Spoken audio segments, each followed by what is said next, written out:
Então, senhores, tendo visto os níveis de incompetência absoluta, vamos agora passar naturalmente à incompetência relativa. Vou trazer e vamos analisar cada um dos tópicos, cada um dos pontos que nós vimos quanto à incompetência absoluta para fazer o contraponto, tá? Então, olha aí, incompetência relativa. O primeiro tópico que nós vimos lá na incompetência absoluta foram os critérios, né? Aqui na incompetência relativa, os critérios são o do valor da causa e o do território. O valor da causa e o do território. Só vou botar aqui um asterístico no artigo 47 do CPC, porque o artigo 47 do CPC, ele fixa a competência de foro, a competência territorial, mas ele é de incompetência absoluta. Então ele é uma exceção, tá? Vamos falar melhor do 47 daqui a um pouquinho mais, justamente porque ele é uma exceção. Mas a incompetência relativa, em geral, tirando esse caso, a incompetência relativa tem como critérios o valor da causa e o território. O segundo tópico que nós vimos na incompetência absoluta são normas que tutelam o interesse públicos. Aqui na incompetência relativa, são normas que tutelam interesses privados das partes envolvidas.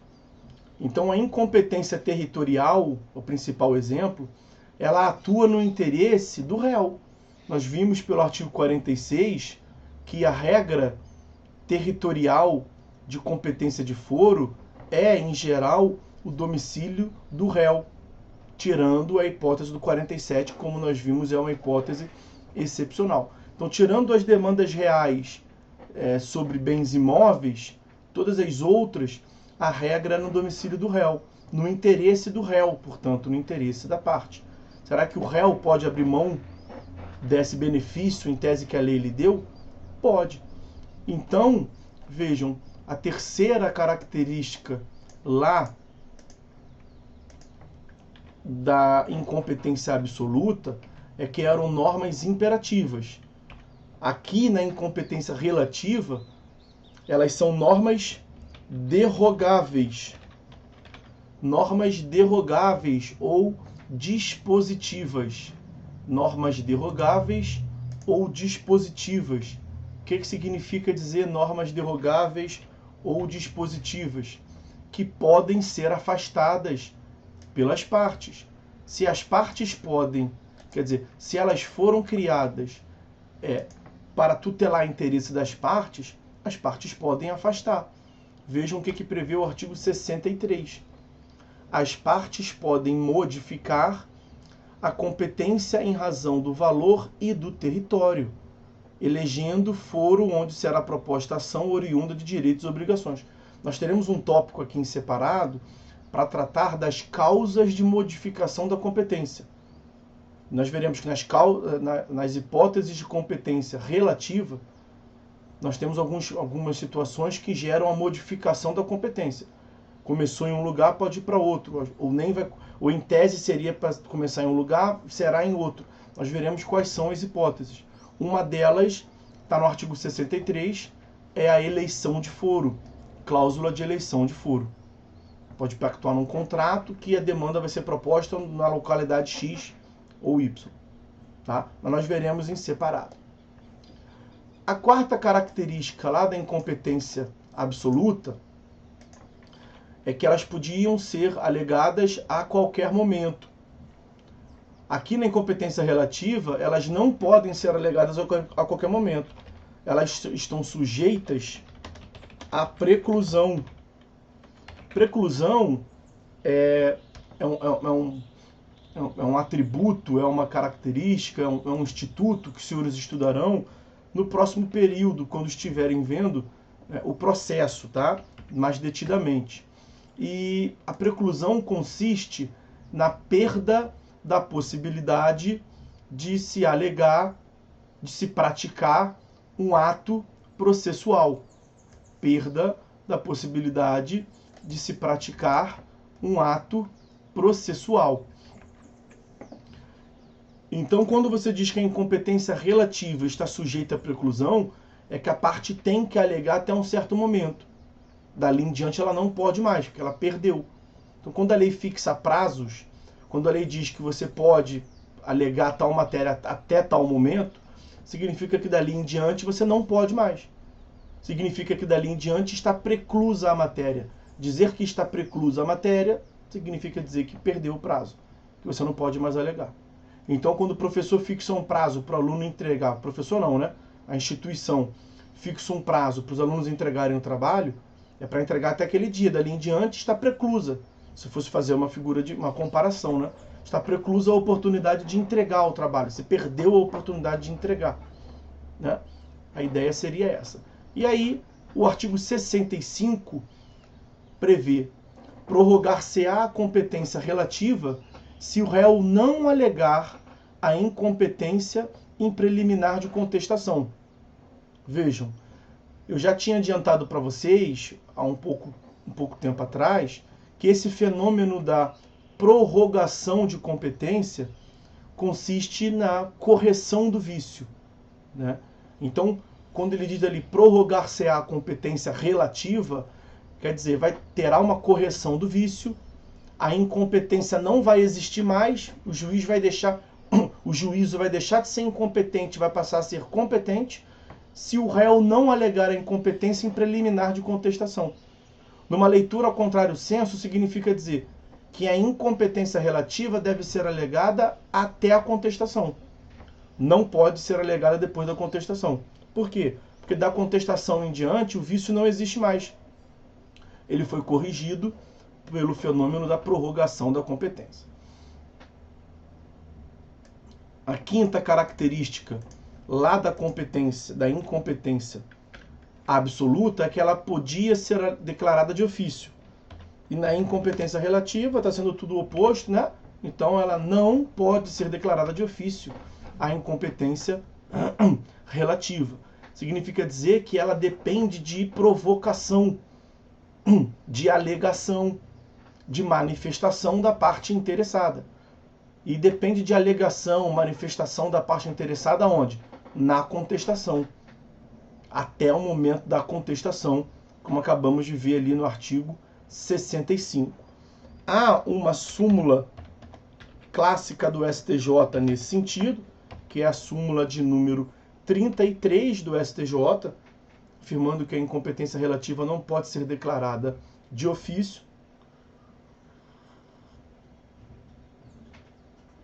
E nós temos duas exceções.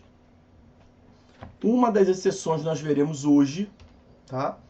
E outra exceção os senhores verão mais adiante. A primeira exceção está no artigo 63, parágrafo 3º, que é quanto à cláusula de eleição de foro.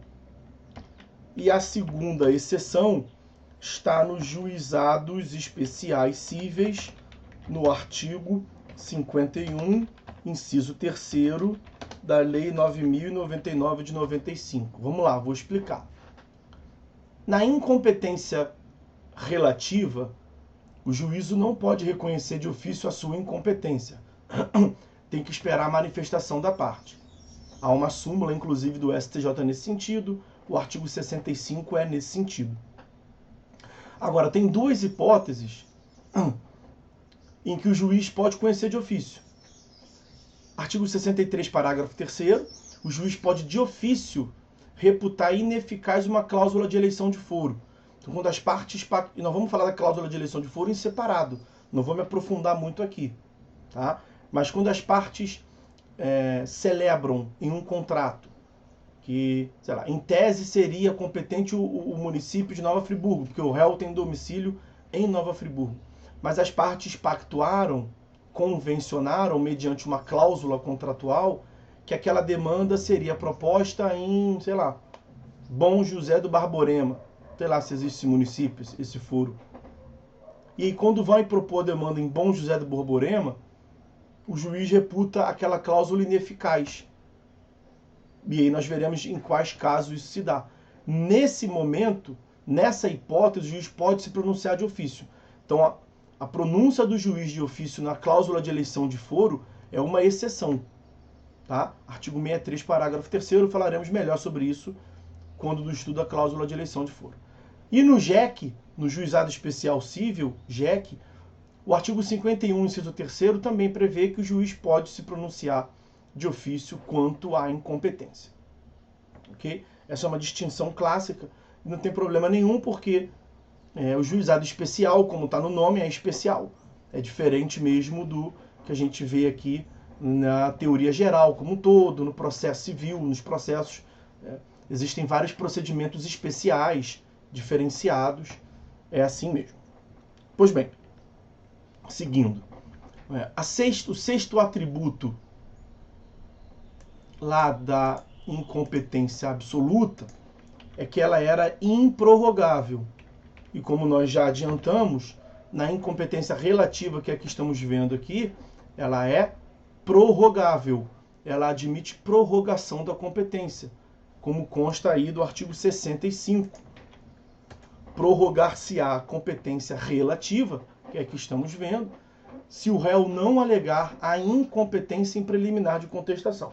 Ou seja, a causa deveria ter sido proposta no foro do Rio de Janeiro.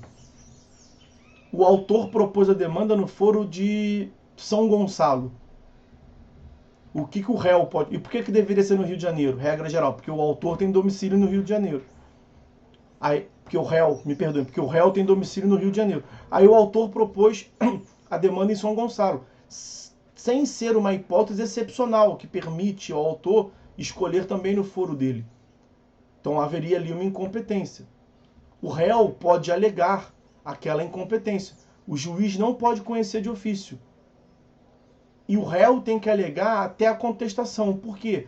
Porque se o réu não alegar até a contestação, a competência do juízo de São Gonçalo vai se prorrogar para, naquela hipótese, abranger o julgamento daquele caso. O juízo de São Gonçalo não pode julgar as causas que territorialmente devem ser propostas no Rio de Janeiro. Não pode, é a regra. Tanto que se a parte alegar, ele vai, reconheço a incompetência, vai para o Rio de Janeiro. Agora, se a parte não alegar, como a incompetência relativa é fixada no interesse das partes, o autor manifestou o interesse de demandar ali em São Gonçalo. Tanto que ele propôs a demanda em São Gonçalo. E o réu manifestou interesse ao não alegar nada. A conduta omissiva do réu manifestou uma aquiescência, uma concordância em a demanda tramitar em São Gonçalo. Então o que a lei diz? Da contestação em diante, nós não vamos ter mais incompetência relativa. Aquele juízo passará a ser competente. Prorrogação é essa. Prorrogação de competência é isso. É a transformação da incompetência em competência. O juízo deixa de ser incompetente quanto ao território e passa a ser competente. Então, o vício que existia não existe mais. E o juiz pode julgar naturalmente. Agora, só cuidado, né? Não é que aquele juízo ali de São Gonçalo vai passar a poder julgar todas as demandas que deveriam ser propostas no Rio de Janeiro. A prorrogação de competência é pontual. É só naquele caso. Porque são normas fixadas no interesse das partes e aquelas partes, aquele autor e aquele réu manifestaram que ok, por eles tudo bem, é que a demanda seja proposta e tramite ali naquele juízo em São Gonçalo. Ok? Então, essa é a prorrogação da competência. O item de número 7, para que nós possamos encaminhar para o final desse tópico, lá na incompetência absoluta, era a característica do vício ser insanável, incorrigível. Aqui, na incompetência relativa, como nós já acabamos de ver, o vício é sanável. Sanável, corrigível. Como assim corrigível? Pela prorrogação da competência. Se a parte não alegar a incompetência até a contestação, o juízo que era incompetente deixa de ser. E ele passa a ser competente para julgamento da causa. Então, os vícios de incompetência relativa são naturalmente menos graves. eles admitem a correção, a sanação do vício, sanabilidade do vício, ok?